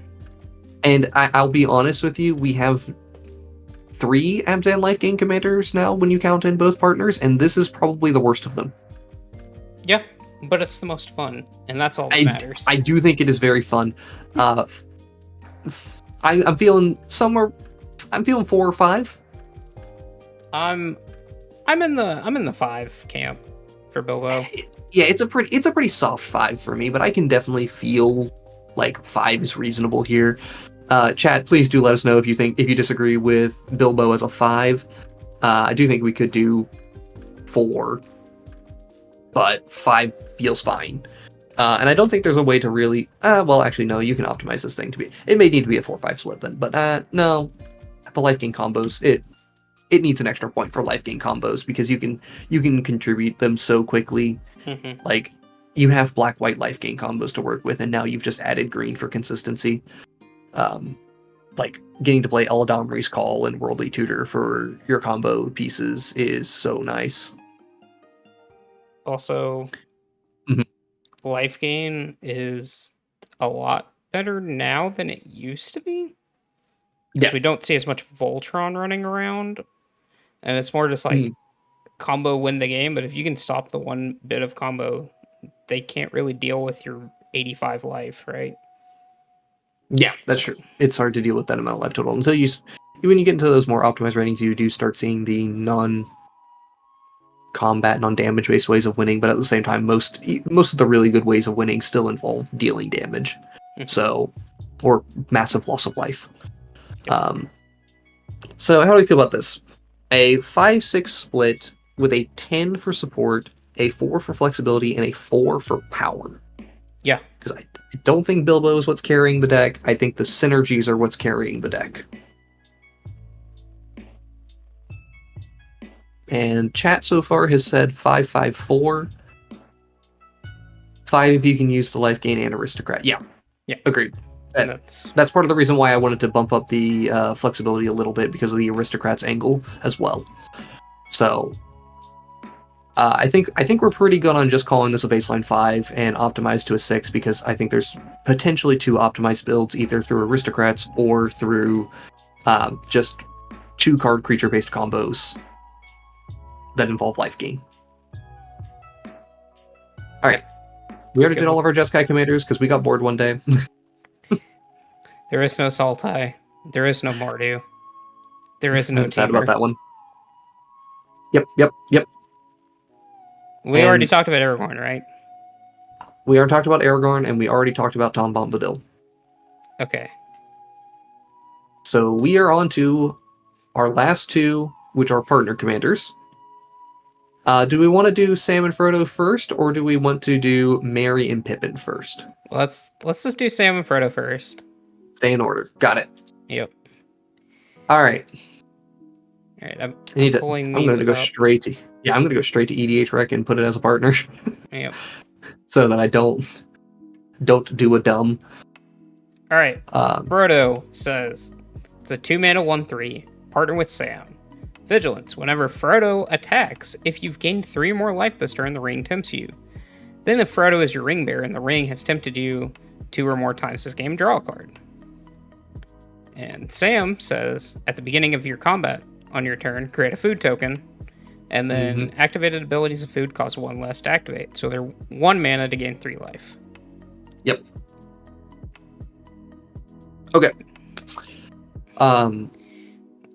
Let me check one little thing.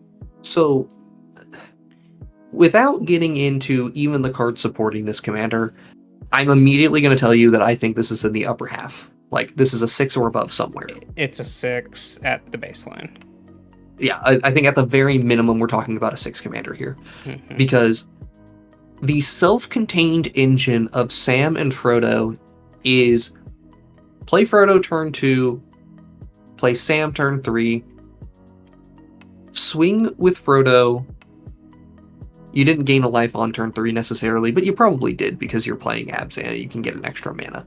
Sam really loves Tough Cookie. Yes, I kind of hate that we're evaluating so many food commanders before the new Eldraine set comes out, but at the same time, boy. Those are the cards that have been dealt. Oh my god. I don't think I changed Samwise Gamgee's rating yet. But I'm going to have to do that later because of Tough Cookie. Tough Cookie just... that's so good in that deck. Okay, that is not what we're doing. Good.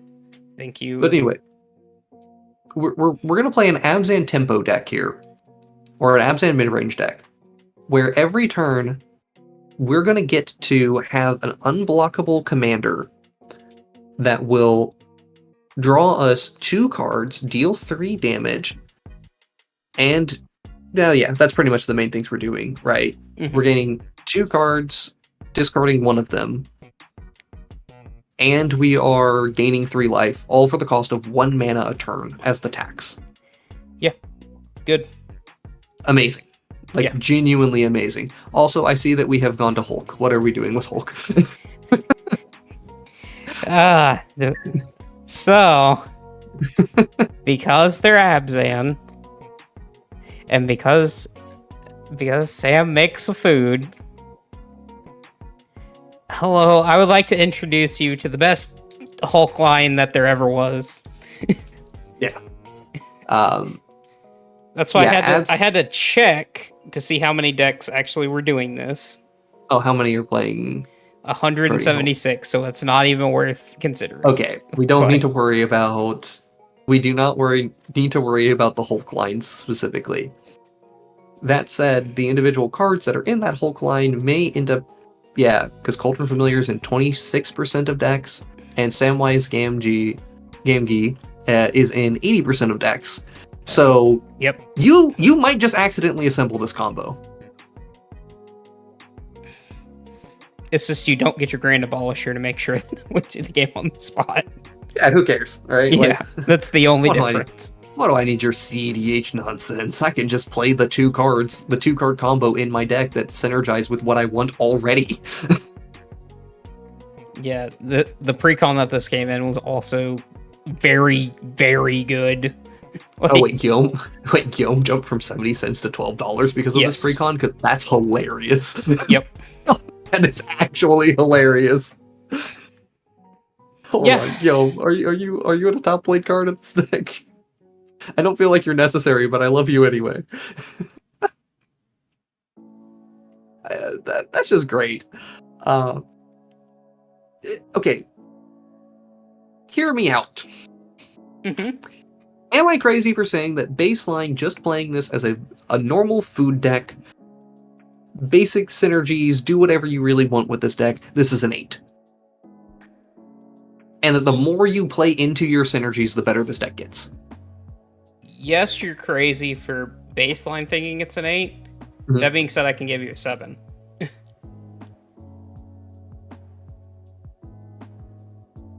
Man, my thing on this is, okay, let me get these other ratings out of the way very quickly. So the support's a 10, right? Like, yep. You don't need much to support this. And this is what I also want to talk about. The flexibility on this commander is like a 7 or an 8. It's an 8. Like, it's a self-contained engine. You don't need anything to make this better than what it is. You can literally play Storm for all I care, and Sam and Frodo will work together well enough that they don't need support. The power on both this is probably about a 6. 6 or 7. The cards together? Yeah. Because they're just an engine together. I would at minimum put this at a 7. Yeah.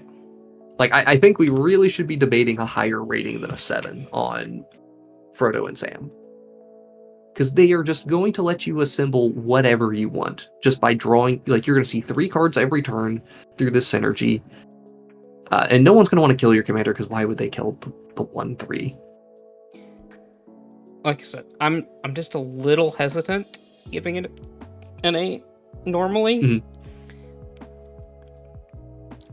That being said, I can do a 7-9 split pretty easily.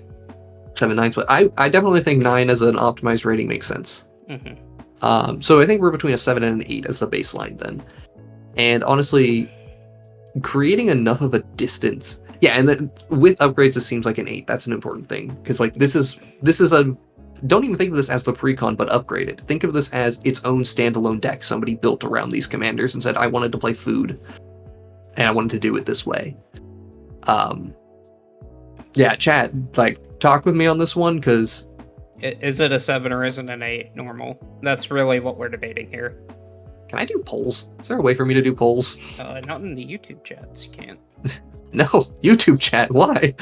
At least I don't think. Maybe. Oh, I can. You can? Oh, we can do it! Mr. Streamer Man. If you would. Chat, don't say we're not prepared, because we're not prepared.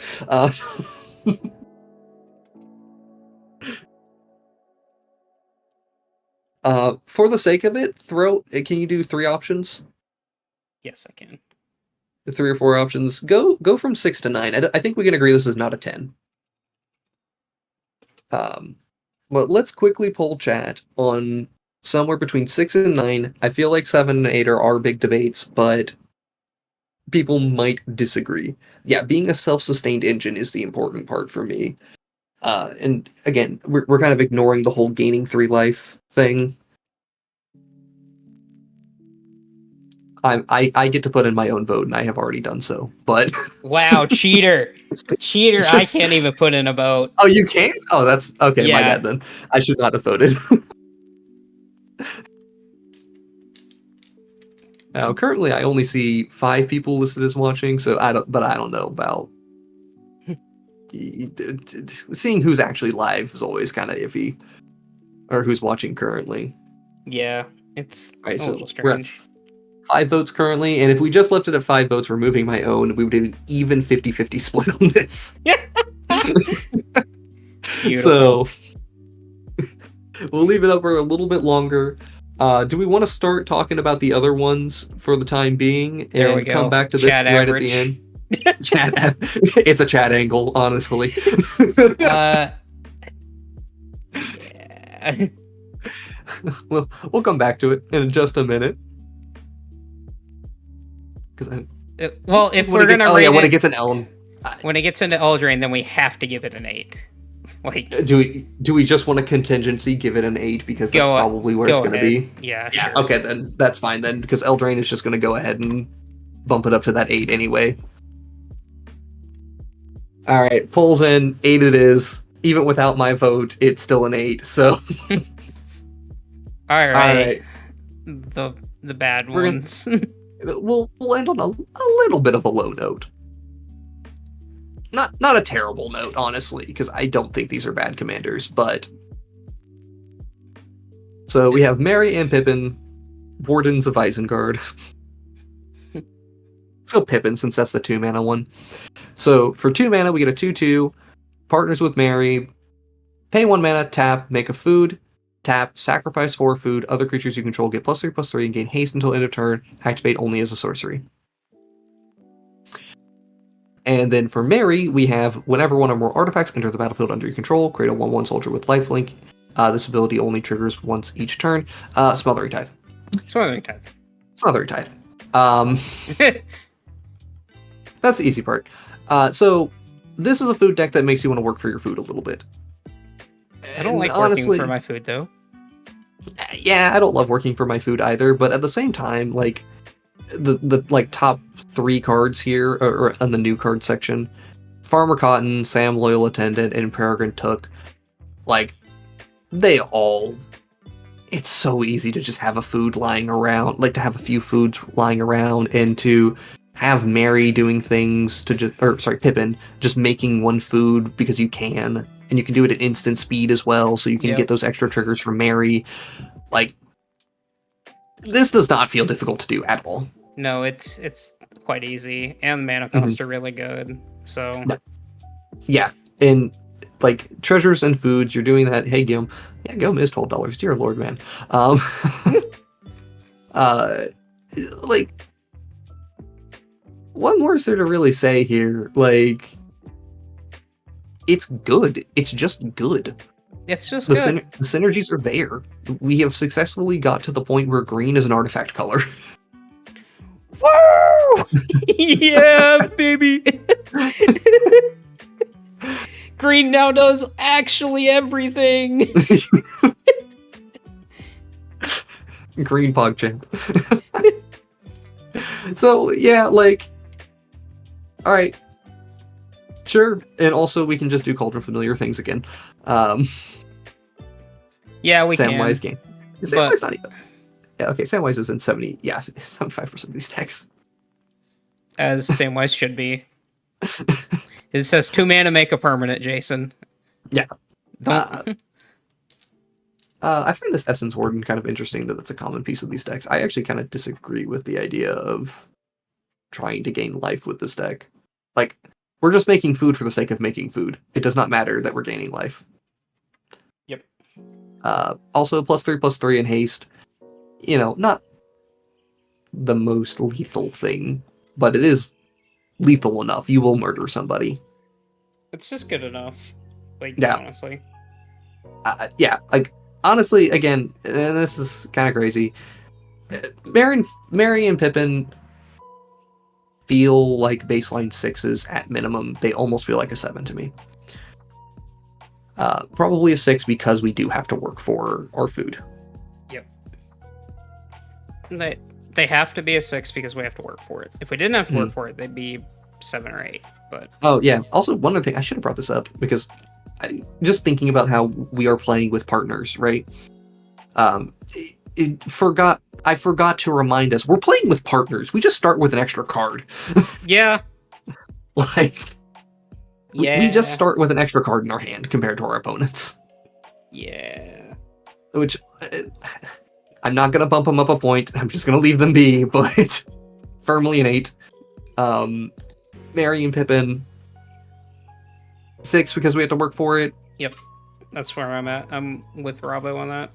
All right, that seems fine to me. Is there an optimized rating that we need to worry about? No. It's pretty much fine. I think the only way this gets better is if you start doing the hold pile things, and Yep. that's like just. Turns out nobody's doing that, so it's okay. Yeah. Yeah. All right. Support's about a 9 on this one. The flexibility is significantly lower than Sam and Frodo because Sam and Frodo can literally do whatever they want. Honestly, maybe deserves a 10 on their flexibility. I'm not going to go there yet, but it's just so self-contained, man. And while this is a self-contained engine, it's not as good of a self-contained engine. Merry and Pippin flexibility, probably about a 3, maybe 4. I'll go ahead and give him the 4. I'm actually very interested in seeing whether or not this ends up being like a good Sarenth Steel Shaper deck. Sarenth Steel Shaper is a card that, watching Aspiring Spike play with that in Modern, I've been very impressed with.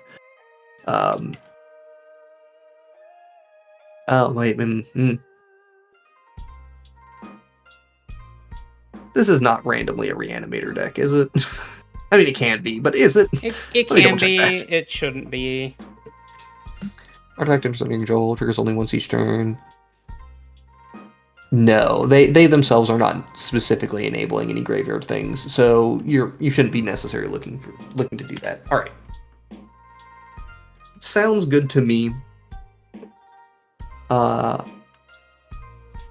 right, I think that leaves us done with the Zur Scale for all of 2 weeks. Wow. Jason. Yes. We've got a couple commanders that we need to rewrite. Oh, certainly. Who do we need to rewrite? The big one that comes to my mind is in Bant. Bant. Oh, unless I already did it. Kestia? Unless I already did it. I already did it. Oh yeah. Like I straight up adjusted the Kestia thing off stream. Yeah. Yeah, Kestia is back up to a 5. Honestly, I can see an argument for being higher, but we're gonna leave her at that for the time being. I don't have a whole lot more to say. If anybody has any commanders you would like us to reevaluate, if you've looked at their ratings and you think that's just wrong, let us know now. You can also tell us in the Discord. Like, we are very receptive to hearing people be like, "You're wrong about something," and we just go, "Okay, please explain." I'm sorry, Dad. Please explain. Let's see. Is there anybody we would like to look at for the time being? Because are there any artifact support commanders that we hadn't looked at in a while? Because we've gotten new artifacts. Let me double check on Belisarius Cowl real quick. 2 untapped artifacts makes warriors untapped creatures, reveals an artifact from among them. Belisarius, we were rated Belisarius before we ended up getting to Brothers War, right? Yes. Okay, has there been any significant change to artifact creatures? Well, obviously there has been, but are those changes significant enough to raise Belisarius from a 6 to something higher? Probably not. Yeah. My immediate thought is no, but I am curious if anybody knows of anything that has changed recently that would bump this up more. Because I am seeing like Gandalf is here, but I don't think Gandalf is good enough that I need to be talking about it. Goldforge, Thopterex giving Ward 2. That's fine. But again, not necessarily something so good that I care about going out of my way to improve the deck for this. Sting. Sting's real good. Sting's pretty good. That's another untapper that you can find pretty easily. Mm-hmm. It's low cost as well.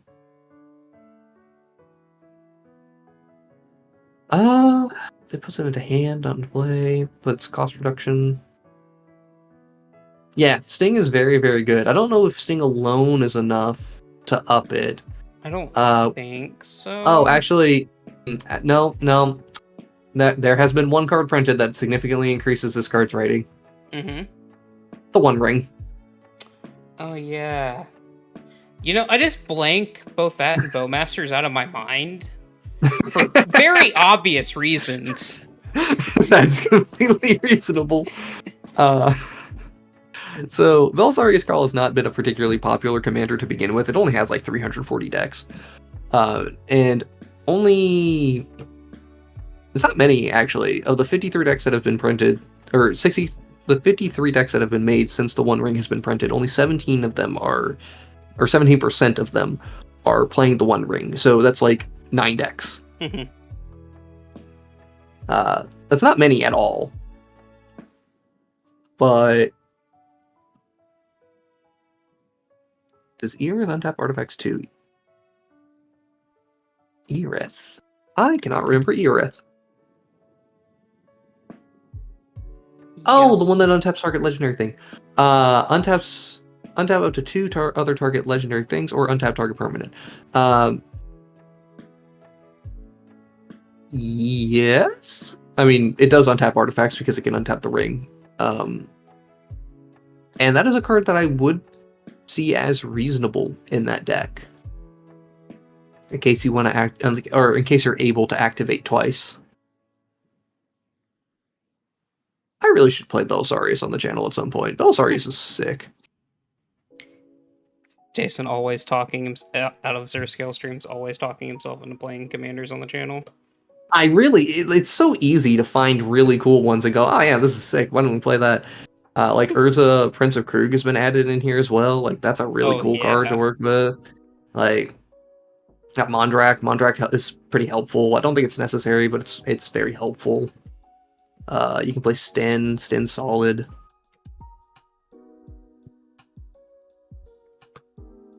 Yeah, the Platoon Dispenser is a really nice one to add in here too.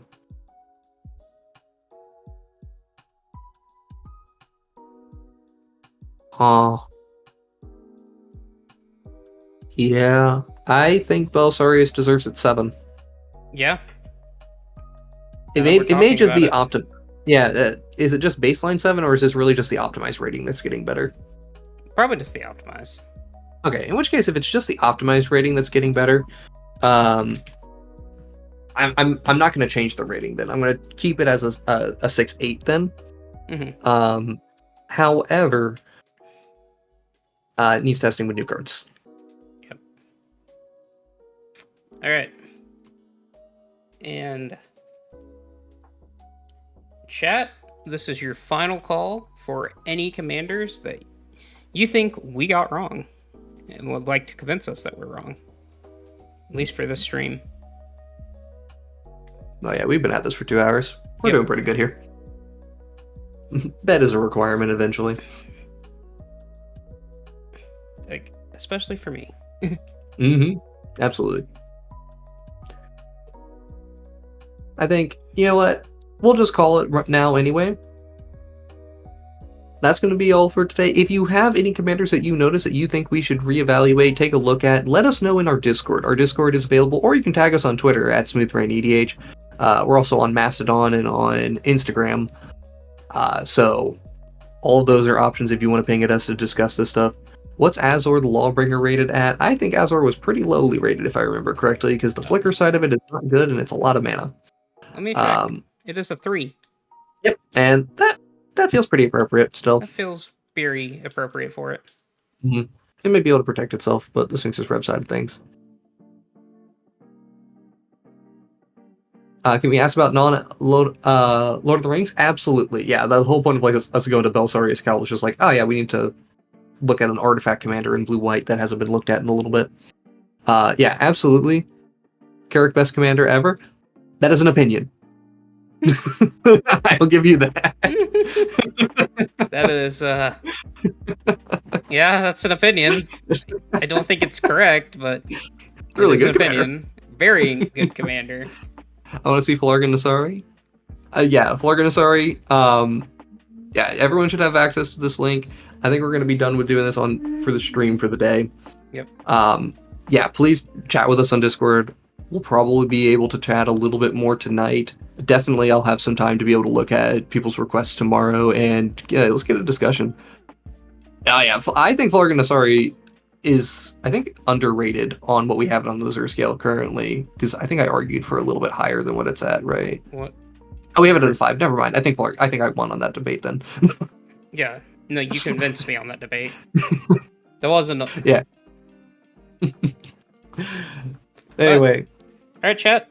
You know what to do. If you enjoyed the content, give the stream a like. Subscribe if you haven't already. And if you like more more podcast equivalent streams, you listen to our actual podcast from SmoothBrainEDH. You get to hear Jason, Ethan, and Cameron ramble about various topics. Yes. And occasional guests, like the one we have this week. I say this week, but it's going to be a week and a half for you guys, because it recorded today. Alright then. Y'all take care. This has been Jason with Matt, SmoothBrainEDH. See ya! See you guys.